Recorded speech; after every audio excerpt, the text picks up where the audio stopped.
Su programa Edificación.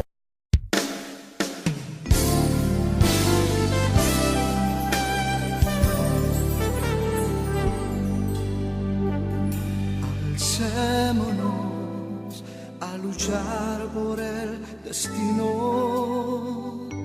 Alcémonos para hacer su voluntad. Alcémonos en gran victoria. Alcémonos, alcémonos. Bienvenidos a su programa Edificación.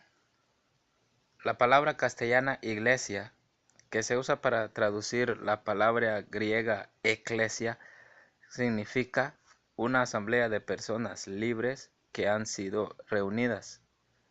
Puede referirse a una asamblea secular o también a una asamblea religiosa.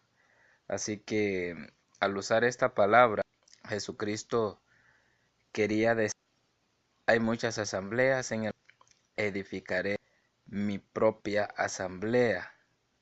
Cuando Jesús habló de fundar su iglesia. Entonces, cada congregación de cristianos es llamada una iglesia. Cada congregación de cristianos es llamada en el castellano, o más bien en el griego, una eclesia. Cuando el término iglesia aparece en nuestras Biblias, significa entonces una asamblea de personas.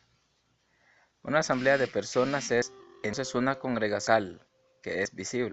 El Nuevo Testamento no pone énfasis en lo que unos llaman la iglesia invisible o la iglesia universal. El término eclesia aparece unas 115 veces en el Nuevo Testamento. Al menos 90 veces el término se refiere a una congregación local. Es evidente, por lo tanto, que el énfasis e interés del Nuevo Testamento está sobre la congregación local. La iglesia de la cual usted es miembro es importante para Dios y también debe ser importante para usted. El Nuevo Testamento enseña que Jesucristo está personalmente relacionado con la iglesia. Él es su cabeza. En Colosenses 1:18 nos enseña de que Él es la cabeza de la iglesia. Y en Efesios 5:29 habla de que Él es el fundamento. Y el primer capítulo de Apocalipsis también describe a Cristo caminando en medio de su iglesia y sosteniendo a los pastores en su mano. Dice aquí en 1 Corintios capítulo 3 versículo del 9 al 11. Porque nosotros somos colaboradores de Dios, dice el apóstol Pablo, y vosotros sois labranza de Dios, edificio de Dios. Conforme a la gracia de Dios que me ha sido dada, yo como perito arquitecto puse el fundamento y otro edifica encima.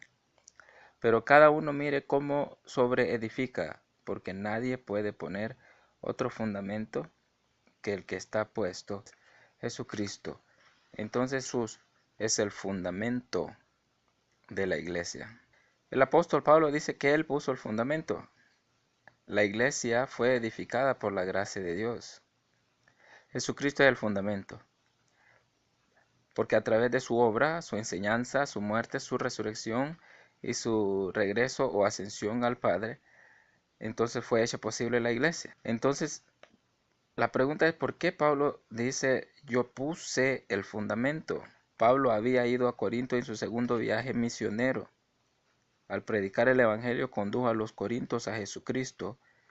Entonces les enseñó las verdades de Dios, los unió en un grupo y Pablo había hecho posible que se estableciera una iglesia en Corinto.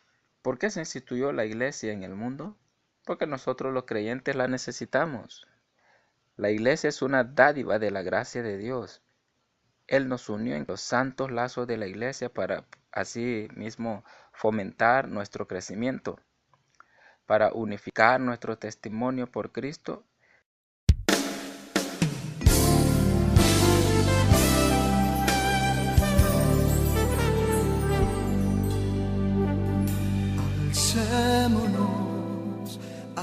luchar por el destino.